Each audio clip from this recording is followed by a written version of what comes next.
The breaking news is now a news conference, and here's the governor about the crash. For 44 passengers on a private coach line, a group of high school students, members of the Farmingdale marching band, en route to a camp in Pennsylvania. No one could have foreseen what these 40 students and 4 adults would have experienced, but certainly there are families grieving today. They say grief is the price you pay for love. We have families, we have a school district, a county, and indeed an entire state that is grieving at this time. At approximately 1:12 p.m.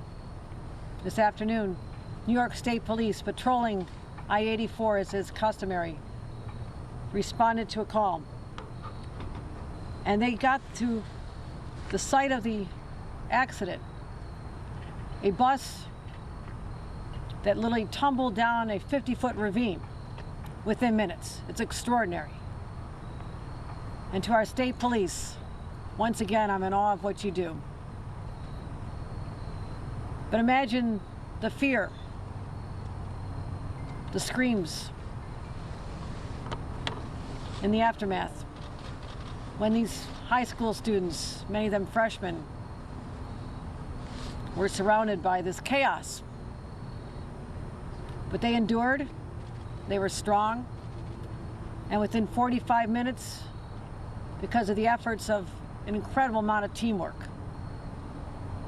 these young people and the adults were brought to safety, many of them within a short time of the accident. While it's preliminary, it is likely that a faulty front tire contributed to the accident, although again, this is still under investigation. That's a preliminary determination. When I talk about those who respond, I do want to acknowledge some incredible people who put on their uniforms every day, who are there in our time of need, and my God, this was a time of need. To Colonel Richard Mazzone, the Assistant Deputy Superintendent of this troop, I thank him for his quick response, the men and women who are participating.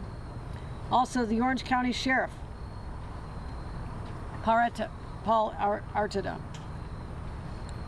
I want to thank the sheriff because he and his deputies were there also, responding so quickly. The City of Middletown Police, I thank them. And the countless fire and rescue departments that showed up, literally running into danger, uncertain as to whether or not that bus could explode or whether they'd be safe. But they never question. They just respond. And we owe them our gratitude every single day. Also, the other individuals who jumped into gear right around the corner. SUNY Orange County Community College, a place where the families of these young people could travel from Nassau County and to be greeted with a community of warmth and caring. I'm grateful to them. I'm also grateful for our Commissioner of Education who's here, Betty Rosas, who's here to ensure that these young people are cared for, as she does for all the children of the state. I'm also grateful for our County Executive, Steve Newhouse, who I spoke to not long ago, his quick response, his entire team, and a County Executive who represents the families that are grieving, because thus far the count is 2 fatalities, 2 adults, but there are 5 or 6 students that are in critical condition at any one of 6 hospitals in the vicinity. More will be reported.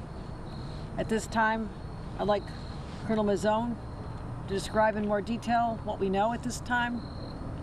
We'll give all the information to the public and to the press as soon as we know it. But at this point, and I thank our county executive for being here and traveling, but there's a lot of families that need some love tonight. And we extend that from 20 million New Yorkers who all know how much we cherish our children, our adults, our band leaders, and life will be a little bit emptier without them. So let's keep them in our prayers